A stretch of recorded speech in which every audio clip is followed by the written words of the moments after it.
Hi everyone, I'm Jim and welcome to review of Invaders Must Die, the first studio record by the band The Prodigy. Today we celebrating the 15th anniversary of the record, so I decided to go back and see if it still holds up or not. I've already reviewed 3 of the records, Experience, The Fate of the Land and No Tourists. I'm going to go through their entire discography, because The Prodigy is one of my all-time favorite bands. I started listening to their music probably when I was born, because my family were all massive fans of this band. I remember we had CDs of Experience, Music for the Jilted Generation and The Fate of the Land at our house.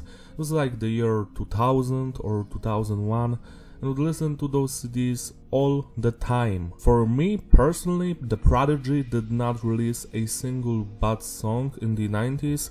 My favorite record still to this day is the first one, Experience. If I had to tell you my story as I went through discovering their newer music, I remember that in 2002 Baby's Got a Temper single was released. I saw the music video, it was fire, I love that song. And then the 2004 record came out, which I'm going to review this year as well, you know, always outnumbered, never outgunned.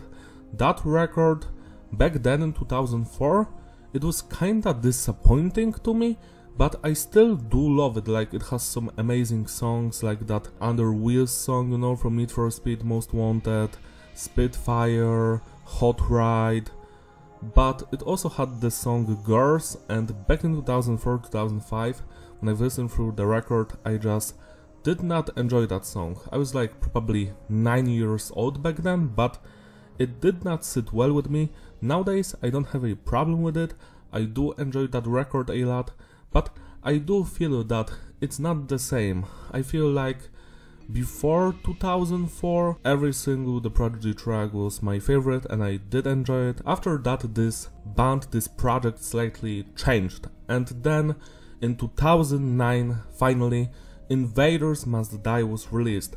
I remember this because a year earlier in 2008 the title song was released, the music video was just so good, and also, as you can see here, they've recorded this record for over 2 years, and apparently they've amassed 25 songs.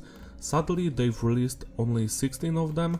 We've got 11 on the standard edition, we've got a special EP, so that's 15, and also on the first single or the Invaders EP, we've got a track Mescaline, which is a B-side from those sessions, so just 16 tracks were released. But we do know that there were more of them, because you can find online live versions of a song that is called Heatwave, Hurricane, Stab, etc. I'm not going to review those songs in this review because they're not on the album, and also there are no studio versions present online. Like, we only have the live versions, which have, well, slightly weak quality. It's hard to hear anything there. Some people did remake those songs, you know, in a studio, but we are not 100% sure that's how those songs would sound like if they were from The Prodigy. I hope that maybe someday Liam is going to release those The Prodigy unreleased songs, because from what I gather, there's probably around 30 to 60 songs we've never heard from The Prodigy that he recorded over the last 30 years, and I would just love to hear those, even if he doesn't enjoy them. I'm sure we would enjoy most of them. So yeah, the lineup on this record is Liam doing all of the music, you know, synthesizer, sampling, programming. He's the prodigy of this band, the mastermind basically. We've got Keith Flint, rest in peace, doing vocals on 5 of the tracks, and Maxim also doing vocals on 6 of them. Great stuff. We've got amazing additional musicians. Dave Grohl, the drummer of Nirvana, the vocalist and guitarist of Foo Fighters, Probot, the ex-drummer of Queens of the Stone Age, etc. The production is tight, it's clean but heavy, you can hear everything just without any problems. I love the bass sound on this record, the power it has, message is diverse. I am not entirely sure what the Prodigy's songs are about, because they're basically just repeating one sentence all of the time, like invaders must die, it's an omen, na, na, na, or take me to the hospital. So yeah, I guess the message is just let's have some fun. Structure of the tracks is basic, you know, standard intro, verse, pre-chorus, bridge, chorus, outro. Sometimes it's slightly different, but this music is not progressive or technical by any means. When it comes to the genre of this music, I just call it electronic or rave because, as you know, on this channel I mostly review metal music because that's the stuff that I do have knowledge of. So some people call this record a big beat or breakbeat stuff. I'm not sure what that is, but I do enjoy this record. So let's start with the first song, Invaders Must Die. This one is a fantastic banger. It's my favorite song on the record. From the moment where I first heard it in that 2008 year, it was just such a fun song, you know, that music video. Invaders must die. We are the Prodigy. Just every single second of this song goes hard. I still haven't met a person that does not enjoy this song. Like, the Prodigy is a band that connects people. Like, no matter if you listen to classical music, metal music, rap music, or whatever, everyone enjoys the Prodigy, and that's very cool. That's the one thing I mostly have in common with everyone else. So yeah, Invaders Must Die, great groove, the production, the melodies, all of it just slaps. 11 out of 10. It's an man. The reason why I enjoy this song a lot is because of the melodies. They have that old school feeling to them. Some of them, like the middle part of the song, reminds me of the Prodigy from the 90s. Invaders Must Die is more of a new school sounding song, but it still goes hard, and this one, Omen, it's also new school like the rest of this record, but it brings that old school flavor and I do enjoy it a lot. 10 out of 10. Thunder features Brother Carter on the vocals, and this song, well, that reggae sample, when it is thunder, I'm not a big fan of that, to be quite honest. Some of the vocals are just, okay, not that special. The beat, on the other hand, goes hard. It reminds me again of the Prodigy from the 90s. Not all of the melodies, but some of them. It goes hard. It's not as good as the previous two songs, but I don't hate it, I just enjoy it. I never skip it. 8 out of 10. Colors features Amanda Ghost and Tim Hutton. Tim Hutton on the guitars and Amanda on the backing vocals, and this is the first song that the entire band has written, you know, like Keith, Maxim and Liam. Usually in the past they would just do the songs, you know, separately, or just Liam would do everything, and this is the first song they've done together. From what I've heard, this song was written before the previous record, so probably in 2002 or 2003. It has that punk vibe to it, like maybe it's an outtake from that Keith's punk band, who knows. I do enjoy this song, but it sounds very positive and happy to me. It's full of energy. Some of those electronic melodies go so hard, but I don't know, I don't feel this song as much as the previous ones. It's still good, don't get me wrong, it's just too happy for me. 7 out of 10. Take me to the hospital. Now this song is a banger. Again, it has amazing melodies, the electronic effect, just everything, but the samples, the vocals, the sampled vocals, oh my god, I don't enjoy that stuff. Like, half of it I would just throw away. I don't know, it doesn't sit well with me, but the instrumental work is flawless. 8 out of 10. Warriors Dance, I could say the same exact thing about this song, like, it just goes hard instrumentally, but some of the vocals and the samples, like, 8 out of 10. Run with the Wolves features Dave Grohl, and this is my second favorite song on this record, that beginning. Doom, doom, doom. The drumming by Dave is so full of energy. It has that impact, power, This is a classic, the Prodigy song, I love every single second of it. 11 out of 10. Omen reprise, so this is basically like an outro to Omen, again some melodies from Omen. It kinda has a slight experience vibe, you know, because it's so calm.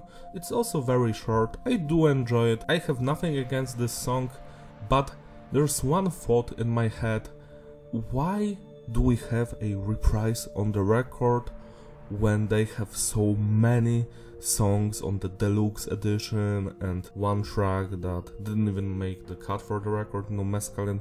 Why is reprise on the record when you have so much content?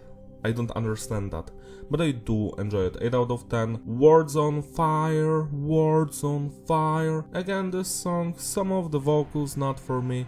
Musically, it's a banger, full of energy. I enjoy it, I never skip it.